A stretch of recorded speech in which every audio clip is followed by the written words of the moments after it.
ಚಿಂತಾಮಣಿ ನಗರದ ಹೊರವಲಯದ ಮಾಡಿಕೆರೆ ಕ್ರಾಸ್ನಲ್ಲಿ ಅನುಮಾನಾಸ್ಪದವಾಗಿ ಬರುತ್ತಿದ್ದ ಕಾರೊಂದನ್ನು ಡಿವೈಎಸ್ಪಿ ಮುರಳೀಧರ್ ನೇತೃತ್ವದ ಪೊಲೀಸರ ತಂಡ ತಡೆದು ಅಕ್ರಮವಾಗಿ ಮಾರಾಟಕ್ಕೆ ಕೊಂಡೊಯ್ಯುತ್ತಿದ್ದ ಸುಮಾರು 8 ಲಕ್ಷ ರು ಬೆಲೆ ಬಾಳುವ 20 ಕೆಜಿ ಗಾಂಜಾವನ್ನು ವಶಪಡಿಸಿಕೊಂಡಿದ್ದಾರೆ.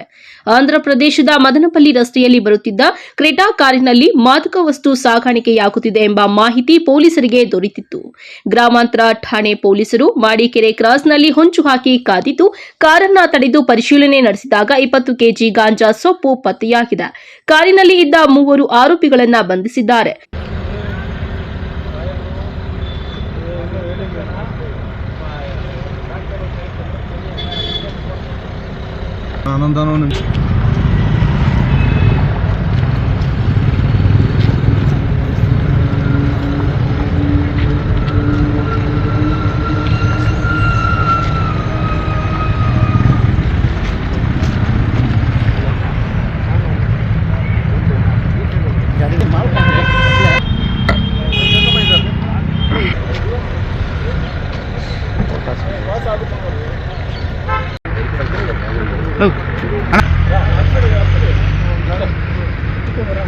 ಬೇಡ ಹಿಂದೆ ಹಾಕೋಣ ಚಂದ್ರಣ್ಣ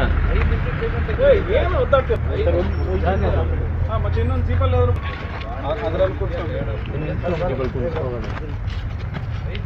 ಸರ್ ಅವನು ಅಷ್ಟು ಡೇಂಜರ್ ಬಸ್ ಇಲ್ಲ ತಲೆ ಎತ್ತ ನೀನು ಹೊತ್ಕೊಂಡ ಇನ್ನು ನೀನು ಬರೋದು ಮತ್ತೆ ಅದರಲ್ಲೊಬ್ಬರು ಇನ್ನೊಂದ್ರಲ್ಲೊಬ್ಬರಪ್ಪ ಕೈ ತೆಗಿಯಪ್ಪ ಒಂದು ನಿಮಿಷ ತಮಾಷೆ ಮಾಡ್ತಾ ಇದೆಯಾ?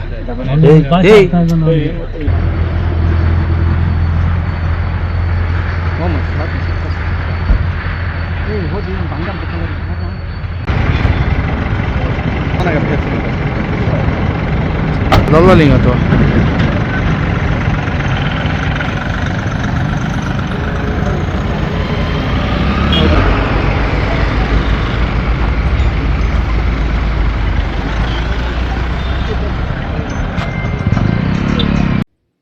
ಒರಿಸ್ಸಾ ಮೂಲದ ಮನೋರಂಜನ್ ಮಹಲಿಕ, ರಾಕೇಶ್ ಕುಮಾರ್, ಮಹಾರಾಣಾ, ದೀಪಕ್ ಸಾಹು ಬಂಧಿತ ಆರೋಪಿಗಳು. ಒರಿಸ್ಸಾ ರಾಜ್ಯದಿಂದ ಬೆಂಗಳೂರಿಗೆ ಅಕ್ರಮವಾಗಿ ಗಾಂಜಾವನ್ನು ಸಾಗಿಸಲಾಗುತ್ತಿತ್ತು.